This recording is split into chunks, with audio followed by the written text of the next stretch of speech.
بسم اللہ الرحمن الرحیم۔ السلام علیکم معزز طلباء کرام، آپ سب کیسے ہیں؟ آج ہم موطا امام محمد کے سبق نمبر 182 کو پڑھیں گے۔ آج کے ہمارے سبق کا عنوان ہے کہ جس نے مکے سے احرام باندھا تو اب اس کے لیے طواف کا کیا حکم ہے۔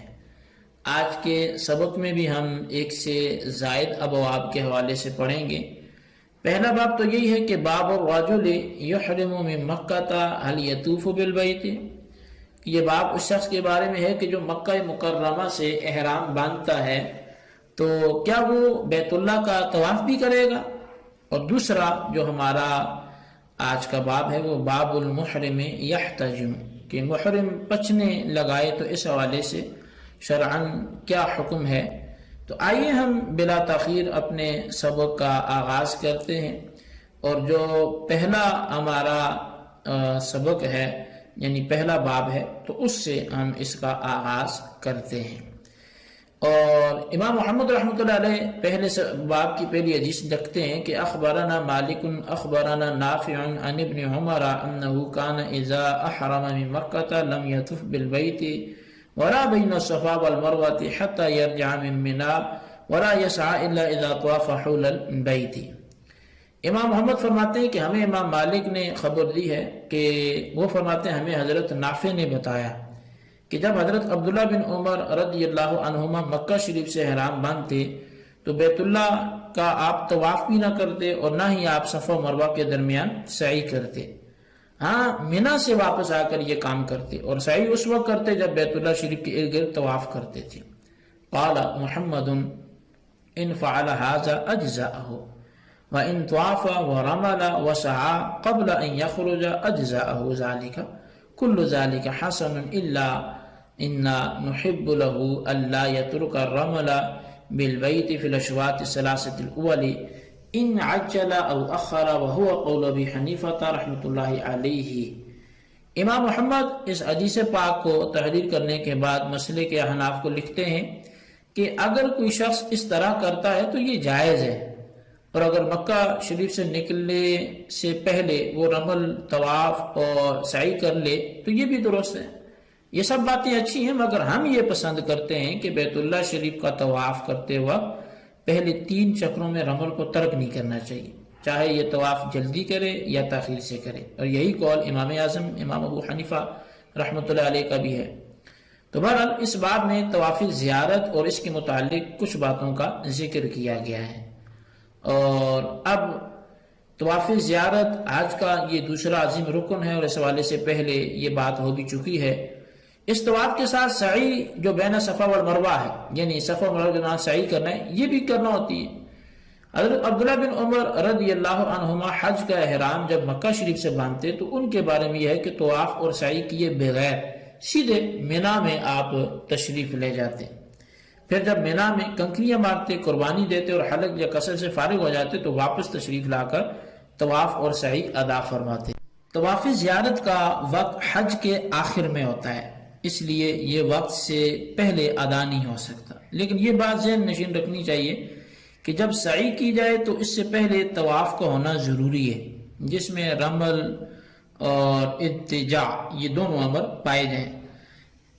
اب اتجاع کیا ہے؟ تو یہ دائیں بغل کے نیچے سے چادر کو نکال کر بائیں کندھے پر چادر کے دونوں اطراف ڈال دینے کو اتجاع کہتے ہیں، اور رمل چھوٹے چھوٹے قدم اٹھائے اس طرح کے پاؤں کی انگلیوں پر بوجھ ڈالا ہوا ہو اور کندھوں کو پہلوانوں کی طرح حرکت دی جا رہی ہو، اس کو رمل کہتے ہیں۔ نبی علیہ السلام نے پہلے 3 چکروں میں رمل کیا تھا، اس لیے اب بھی یہی حکم باقی ہے۔ 3 چکروں کے بعد بقیہ 4 چکر اپنی حالت میں اور عادت کے مطابق وہ چل کر کیے جائیں گے۔ اچھا، قانون یہ ہے کہ جب طواف کے بعد سعی کا ارادہ ہو تو اس طواف میں اتجاع اور رمل کیے جاتے ہیں، یعنی جس طواف کے بعد سعی کا ارادہ ہو تو اس میں اتجاع اور رمل کیے جاتے ہیں، اور اگر صرف خالی طواف مقصود ہے اس کے بعد سعی کی نیت نہ ہو تو یہ طواف رمل اور اتجاع کے بغیر کیا جائے گا۔ اب امام محمد رحمۃ اللہ علیہ فرماتے ہیں کہ طواف زیارت کا وقت اگرچہ حج کے بعد ہے، اس لیے اگر کوئی حاجی نفلی طواف کرنے کے بعد سعی کر لیتا ہے تو اس کی یہ سعی طواف زیارت کے بعد کی جانے والی سعی کا بدل بن جائے گی، کیونکہ طواف زیارت کے بعد لوگوں کی بھیڑ ہوتی ہے اور سعی کرنے میں دشواری کا سامنا ہو سکتا ہے۔ اس لیے اگر سعی پہلے ہی کسی نفلی طواف کے ساتھ کر لی گئی تو اب طواف زیارت کے بعد سعی کی رخصت ہو گئی۔ حضرت عبداللہ بن عمر رضی اللہ عنہما کا جو مبارک عمل ہے وہ دو صورتوں میں سے ایک صورت پر قائم ہے، اس لیے امام محمد رحمۃ اللہ علیہ نے فرمایا کہ اگر کوئی شخص حضرت عبداللہ بن عمر رضی اللہ عنہما کی طرح طواف زیارت کے بعد سعی کرتا ہے تب بھی درست ہے، اور اصل طریقہ یہی ہے۔ اور اگر کوئی حاجی کسی نفلی طواف کے بعد سعی کر چکا ہے تو اب اسے طواف زیارت کے بعد سعی کرنی ضروری نہیں رہی، بلکہ یہی اس کے قائم مقام ہو جائے گی۔ حضرت عبداللہ بن عمر رضی اللہ عنہما کا یہ عمل وجوب کے لیے نہیں ہے بلکہ استحباب کے لیے مستحب ہے، کیونکہ ارشاد الساری الی مناسک ملا علی کاری میں یہ بات مذکور ہے کہ سعی کے مقدم ہونے کی افضلیت میں اختلاف ہے، لیکن اگر قارن ہے یعنی جس نے حج قران کیا تو طواف زیارت کے بعد جو سعی ہے اس کی تقدیم کی افضلیت وہ متفق علیہ ہے، کیونکہ قارن کے لیے حکم یہ ہے کہ وہ 2 مرتبہ سعی کرے گا، 2 مرتبہ طواف کرے گا۔ پہلی مرتبہ طواف اور سعی کرنے سے اس کا عمرہ ادا ہوگا، اور پھر دوبارہ جو طواف اور سعی کرے گا یہ دوسرا طواف قدوم ہوگا۔ لہٰذا حج سے قبل اگر سعی پائی گئی تو اب سعی کا تکرار جائز نہیں ہے، لہٰذا قارن نے جو طواف قدوم میں سعی کر لی ہے وہ طواف زیارت کے لیے بھی کفایت کر جائے گی، لہٰذا اب طواف زیارت میں رمل اور اضطجاع کی ضرورت نہیں ہے،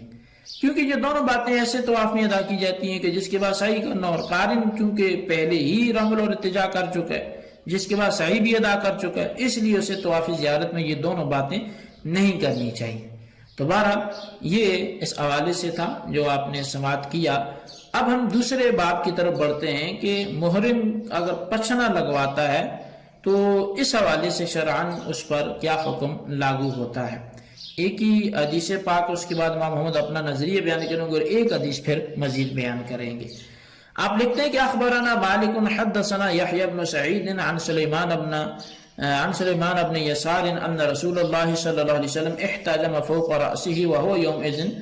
محرم بمکان من طریق مکہ یقال له لحی جمل۔ امام محمد فرماتے ہیں کہ امام مالک نے ہمیں یحییٰ بن سعید کے حوالے سے یہ خبر دی ہے کہ یحییٰ بن سعید نے فرمایا کہ ہمیں سلیمان بن یسار سے بیان کیا، رسول کریم صلی اللہ علیہ وسلم نے اپنے سر انور میں پچھنے لگوائے اور آپ اس دن احرام باندھے ہوئے تھے۔ جس جگہ آپ نے پچھنے لگوائے وہ مکہ شریف کے راستے میں ایک جگہ ہے جسے لحی جمل کہا جاتا ہے۔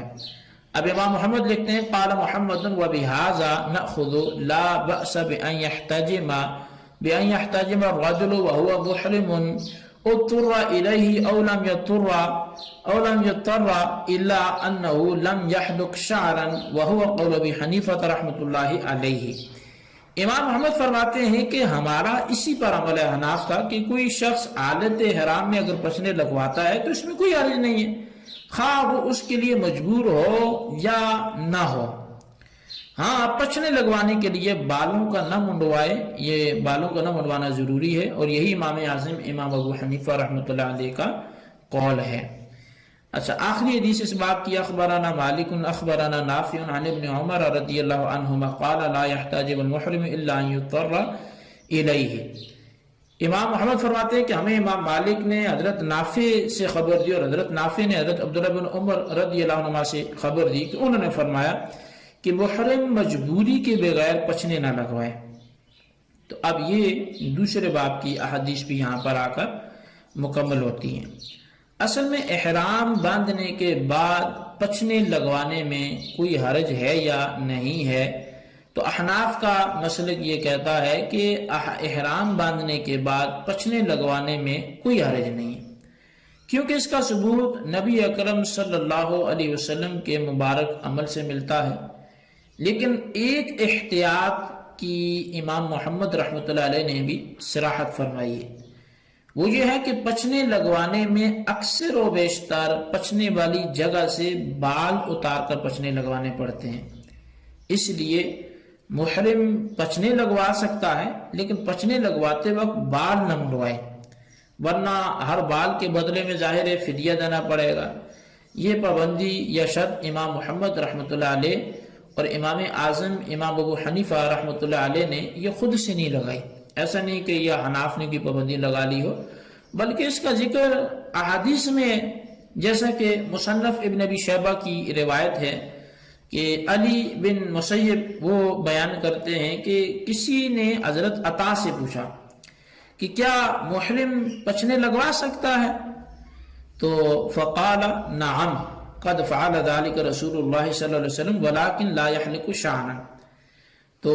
اب انہوں نے جو جواب دیا، انہوں نے کہا جی ہاں جی محرم پچنے لگوا سکتا ہے، اور وہ ساتھ دلیل بھی لائے کہ نبی علیہ السلام نے بھی ایسا کیا ہے، ہاں محرم جب پچنے لگوائے تو پھر وہ بال نہ منڈوائے۔ تو اب اس کے ساتھ ساتھ امام محمد رحمۃ اللہ علیہ نے ایک اور مسئلہ بھی وہ بیان فرمایا، ایک تو یہ شرط لگا لی کہ بال نہ منڈوائے، دوسرا یہ کہ پچنے لگوانے کا عمل خواہ بامر مجبوری ہو